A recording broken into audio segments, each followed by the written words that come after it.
Okay, let me bring in an incidence, Yeah. which is even right now, we are going through very turbulent times of Yeah. tariffs and regulations, compliances. So, what is your take on that, and how do you see, the business going from here? So this tariff is, I'm sure this is, and I'm sure everybody will agree, this is not permanent. Or even if this is impermanent, then the next thing will be new normal, right? So you have to adjust. You rather than blame the situation, you have to accept that this is something what it is. How to navigate from this situation? How do you compare with what you saw in China and Vietnam and what you see here?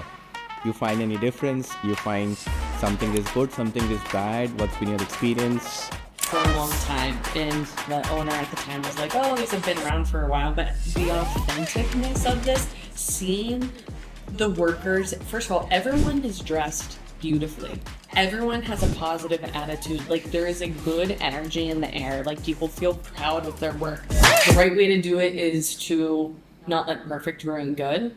Fail fast. Try as many things as possible. So what are some of the suggestions looking at the global markets, the global scenario? It is a tough market and somebody starting a business now. What are some of the suggestions for him? So I suggest that whoever wants to come into this is a great area. You learn the aesthetics, you learn the compliances, you learn the demand, what each market is. And once you have good enough knowledge, welcome to this industry. I'm excited for my first trip in India. Visited China and Vietnam before, and this is my first time really seeing the handiwork and the craftsmanship, which I think is the whole world desires what India has to offer.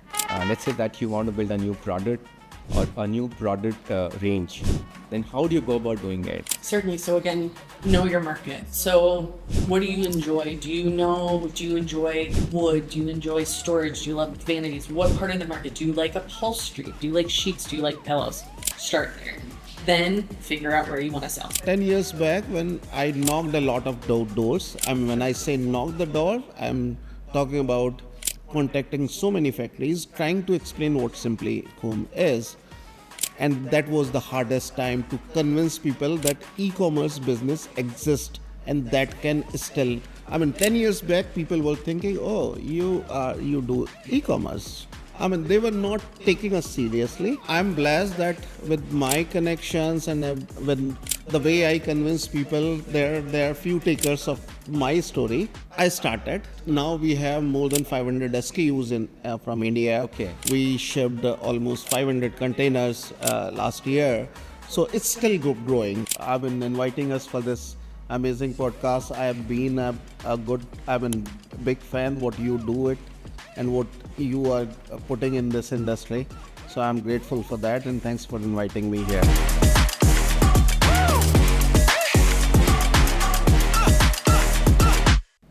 Hello friends, welcome to the next episode of my podcast Amazing Master Crafters. Today is going to be a special episode because we have two guests with us. My first guest is Mr. Vinamra. He is the Senior Director Sourcing for Simpli Home. And my second guest is Sarah. She is the Senior Director of Sourcing for Simpli Home.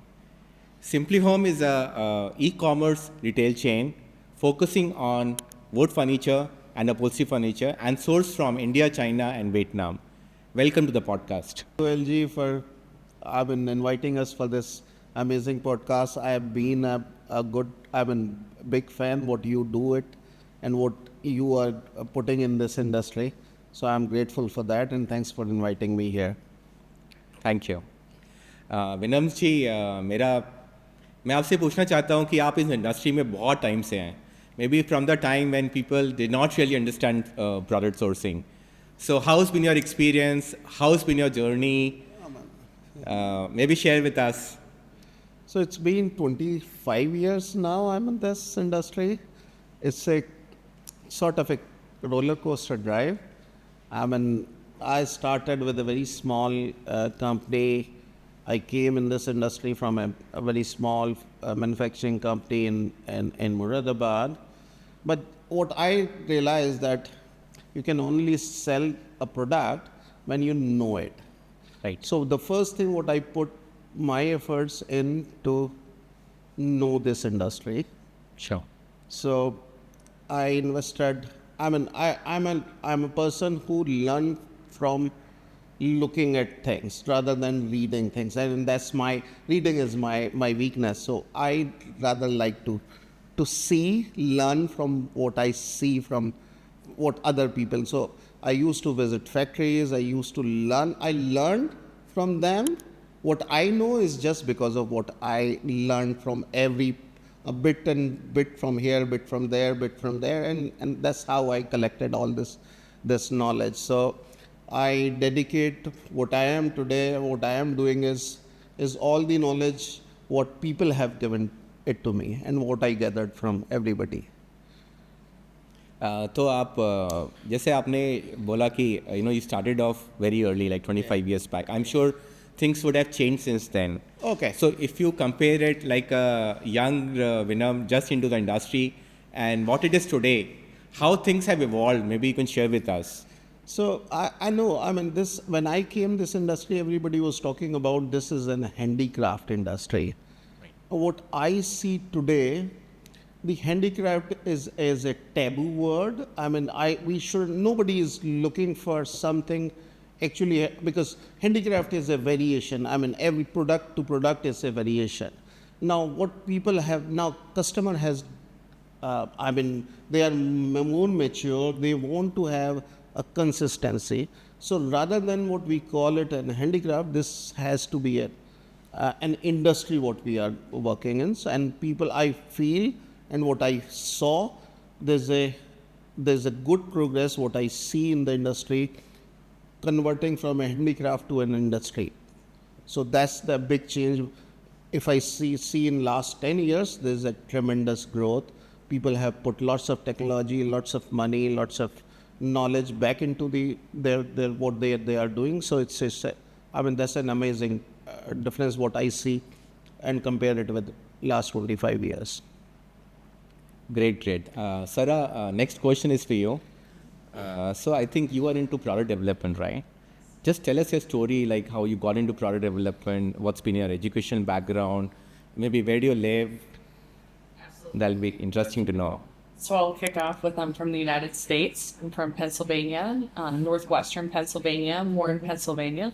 Very small in comparison. So never knew I'd end up in the furniture industry. I ended up moving back home after going to school for marketing, and I minored in graphic design and theology, thinking I wanted to be in advertising. I always know I wanted to combine creativity and strategy. And Jamestown, New York, which is about a half hour north of me, I ended up applying for a job there.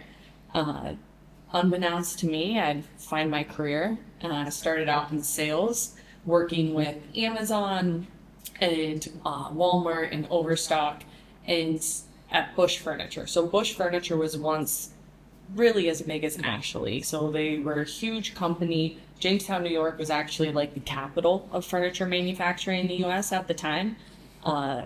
Unfortunately, they made some poor business decisions, and now it's in North Carolina.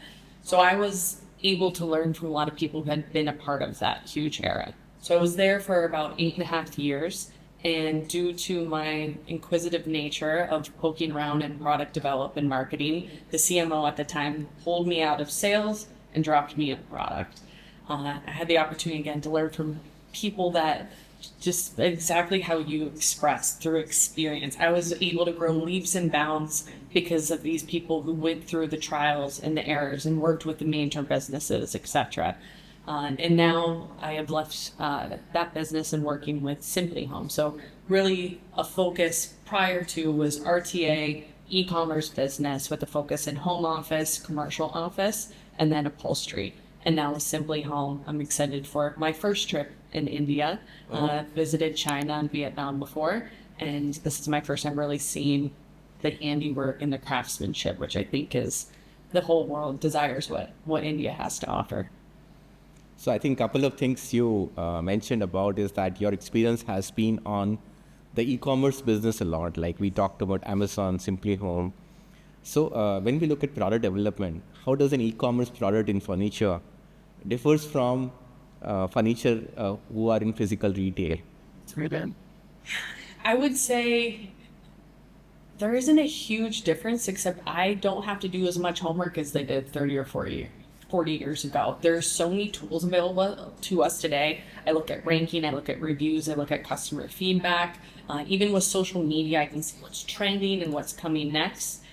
And in terms of brick and mortar, there's a larger commitment. So e-commerce, especially with some of the retailers, they're happy to have it in the style. Now we're seeing some curation at this point, but it gives us an opportunity to test a lot without having massive orders that need to go in the store.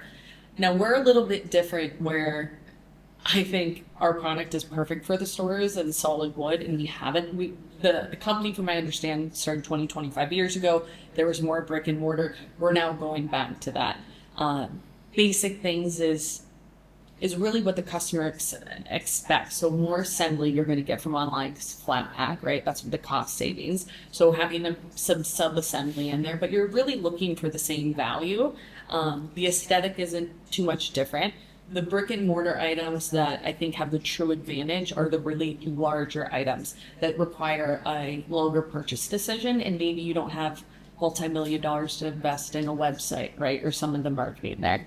So, Vinamra ji, आपने बताया कि your journey has been like 25 years into this industry. I'm sure not all periods were good. They would have been challenging times, challenging period. So, what would have made the person you are today? So, I would request you to share your experience of a challenging time and how it has molded you as a person. So when you say, I mean, the right word is when you say challenges. So challenges, okay, fine. Challenges are those which you can actually, I mean, conquer, or you can get over of this. So I call, in my terminology, I call all these experiences. Right. So experiences could be good, bad, but with everything you learn a lot. Right. And that turns into your every experience give you some sort of feedback, what to do, what not to do. So do's and don'ts are based on what you experience in your life. So I have gone through lots of experiences. So I don't say them challenges. I gone through lots of bad experiences, good experiences, but what I feel, the journey was excellent. What I started from and what I am doing today, it's a collective thing from all those bad, and so I don't blame anything what went wrong, because I have learned a lot from everything what I had.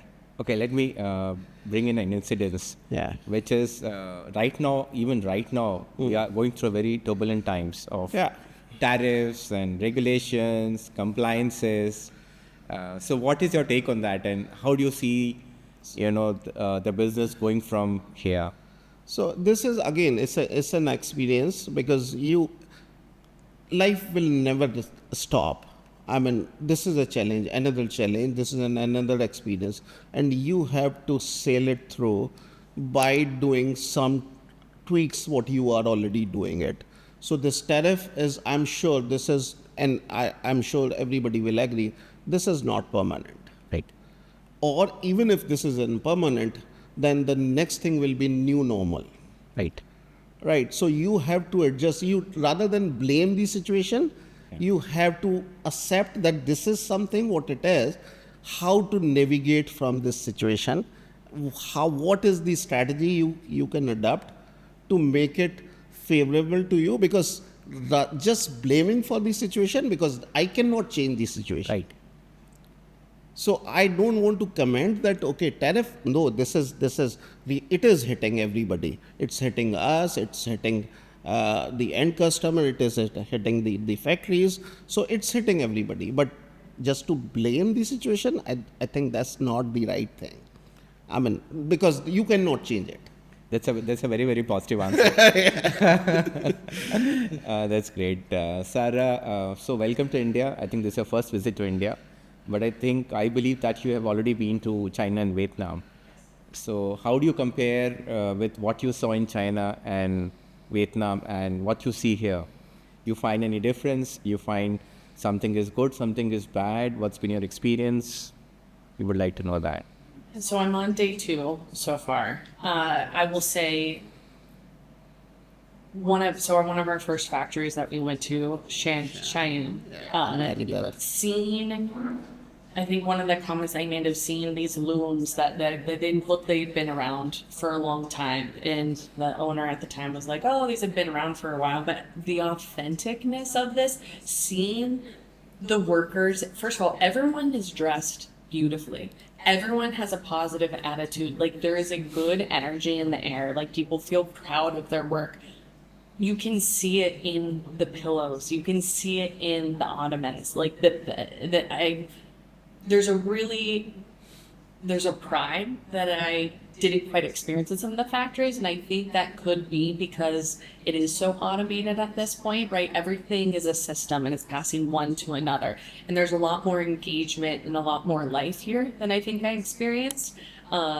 We did go to a bit more automated factory earlier today, but there's just seems to be a different connection, I think, to the work because it's hands-on and you're not just pushing items through a machine, and that's what comes through the product, and I think that's what makes it so desirable for Americans like me. So what I hear is, I'm like in other countries, it could be more mechanized. But when we look at India, it is more personalized. Yeah. It is done by people, so that gives a better connection. Yeah, yep. Great summation. Great. विनम जी, मेरा question आपके लिए है अभी. जैसे आप, let's say somebody is starting a new business, a new entrepreneur, and it is actually for both of you. So what are some of the suggestions looking at the global markets, the global scenario? You know, it is a tough market and somebody is starting a business now. What are some of the suggestions for him? Okay, the first thing what I experience in my life, to do something first, the very first thing is know what you are doing. Right. Love what you should do what you love, and you love what you are doing. So that's my basics of what I do is. So I have seen lots of factory, and I go and the only thing what it pinches me, because there are so many good sellers, but Right. there are so many bad manufacturers. I'm not blaming what they are doing.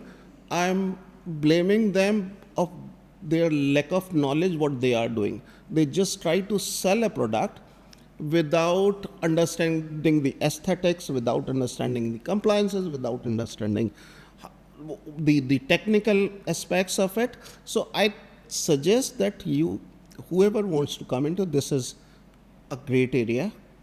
You learn the aesthetics, you learn the compliances, you learn the demand what each market is, and once you have good enough knowledge, welcome to this industry. So a lot of our audience are not just business owners. There are also people who want to join the industry, like people in design, or people in manufacturing, workers. What is the message both of you would want to give to them?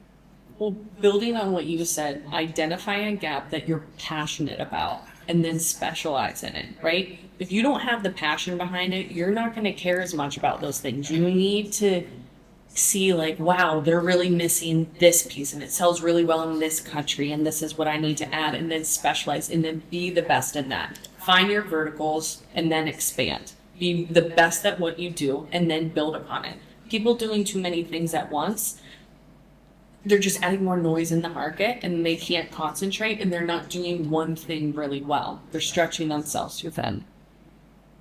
So I have a question for you, which is around building up a product.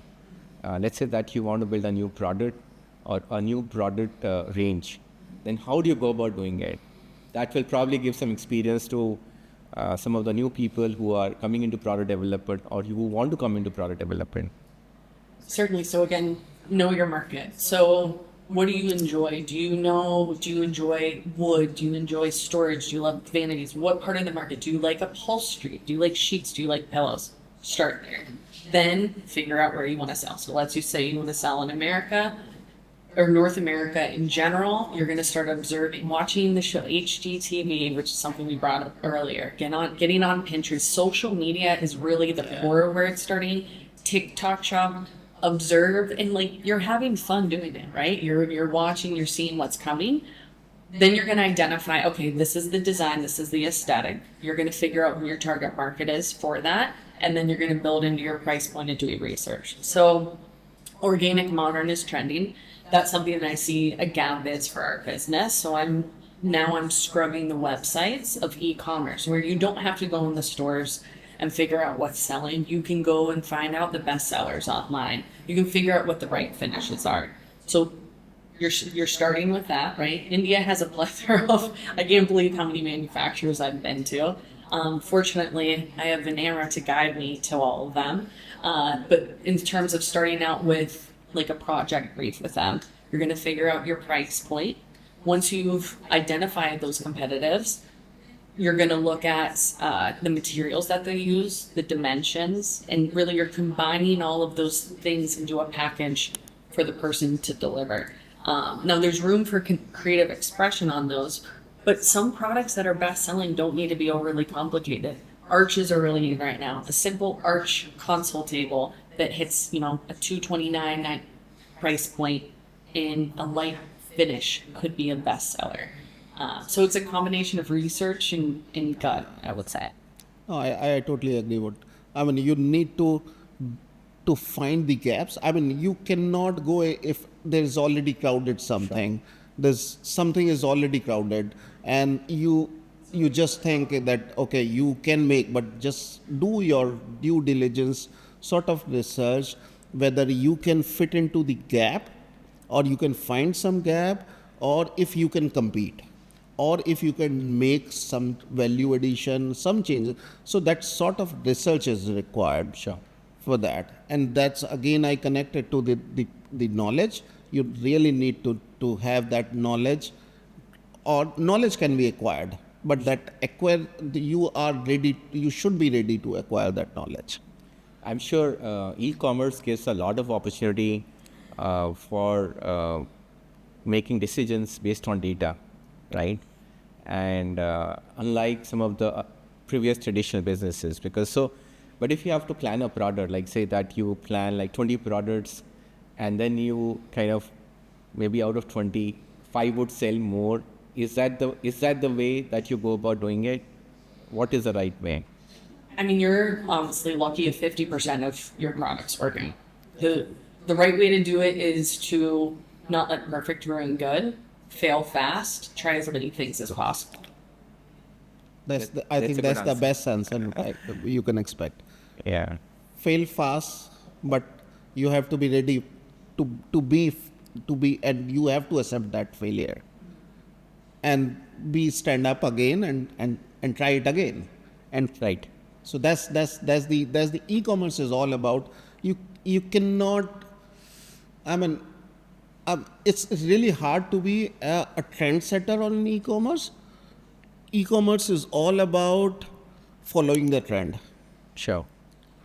Yeah, which are typically set by the higher end brands, right? And end up trickling down, which is the same with the fashion industry. I mean, even in India, what I'm hearing and what I've heard conversations over the past few days is a lot of the beautiful products that you make aren't available there, right? So it could be, hey, I'm having a terrible time finding this, and I'm sure other people are also finding this, and taking that hunch and running with it, because you're your own customer. You know what your need is, you know what the price point is, you know what you're willing to sacrifice, and that's how you really become intimate with the product and create that passion. Sarah, we know कि हम लोग about for the tariff, what kind of trouble exporters are going through, but from the US perspective, do you feel that it is also hurting people on the other side of the border? I think it definitely is. Unfortunately, there is a lack of understanding of what's coming. So price increases are coming, but unless you're in our industry and understand what's really hitting at the border, there's an ignorance among consumers. So I think there is a real sticker shock that's probably going to be coming in the next 3 to 6 months, as we are having customers finally accepting price increases. We're working as hard as we can with our suppliers and figure out new ways to minimize the impact, because the price is king and we want to provide value for our consumers and remain relevant. Optimism is, interest rates are coming down, people moving, right? That's going to involve a lot more kind of furniture, things we haven't seen before. There is a lot of, I would say, concern with the job market as a whole. Again, the US consumer, and speaking to my friends and family, don't have enough understanding. So people are still decorating their homes, people are still following the social media trends. I still think there's a great opportunity there, but it's about, instead of pushing a ton of product in there, being very focused. And if you remain focused and feeding people's needs rather than their wants, I think we'll remain strong. मेरा एक और question है विनम आपसे. We talked about Simply Home. I think you started Simply Home in India, right? So how's been your experience and how long it has been and how your journey has been starting off Simply Home operations for India? I have learned a lot. 10 साल पहले when I started, I was trying to start. Honestly, it was 10 years back when I knocked a lot of doors. When I say knock the door, I'm talking about contacting so many factories, trying to explain what Simply Home is. And that was the hardest time, to convince people that e-commerce business exists and that can still, 10 years back, people were thinking, oh, you do e-commerce. They were not taking us seriously. I'm blessed that with my connections and with the way I convince people, there are few takers of my story. I started, and the rest is all story. Now we have more than 500 SKUs from India. Okay. So we shipped almost 500 containers last year. So it's still growing, and I see with Sarah I'm with her. The way she is explaining, there's so much of potential, Right, that can go even beyond what even I expect. So it's been an amazing journey till that. It was a very difficult earlier, but now people understand. When people have opened up, they understand what e-commerce is. maybe you can throw more light on Simply Home in the US, how customer perceive Simply Home as a brand, what does the brand stands for, what's been the market so far. Absolutely. So our two owners are brothers, Erez and Warren Weinrich, and they started off in e-commerce, I think doing a lot of sourcing for Home Depot and things. And then over the past 10 to 15 years, as Vinamra explained, is when they started sourcing. So I believe Vietnam was the origin, and China. And then Vinamra came on board and expanded. And I think, how big's our office now in India? Now we have 56 people working on 56 people, which is incredible with that amount of time. So we're specializing everywhere from ottomans, so in the sofas and upholstery in the past few years. And then our wood product is really where I see a lot of opportunity. So similar to how you'll see a lot of e-tailers, we're working on flagship brands, creating whole home solutions. We want to be a one-stop shop for our customers. We specialize in the mid-tier price point, solid wood items. Again, we have some lower end ottomans and all the way up to analyte. So it's about being able to serve the consumer, when they're first starting out and they're furnishing their home, and growing with them until they're actually going to have heirlooms in their home. Meeting the needs, meeting the styles, and it's fun, and you feel like you're giving back a little bit, helping them create that look for less in their home. That's great. It's been a pleasure having both of you on our podcast channel, and thank you so much for, I know it was a short visit for you and still you could find time for us. That's great, and thank you so much. मैं अपने audience को भी thank you बोलना चाहूँगा, people who have stayed till the last to watch the podcast. Thank you so much. Like it, share it. And if you want to see many more such podcasts, informative podcasts, subscribe to us. Thank you.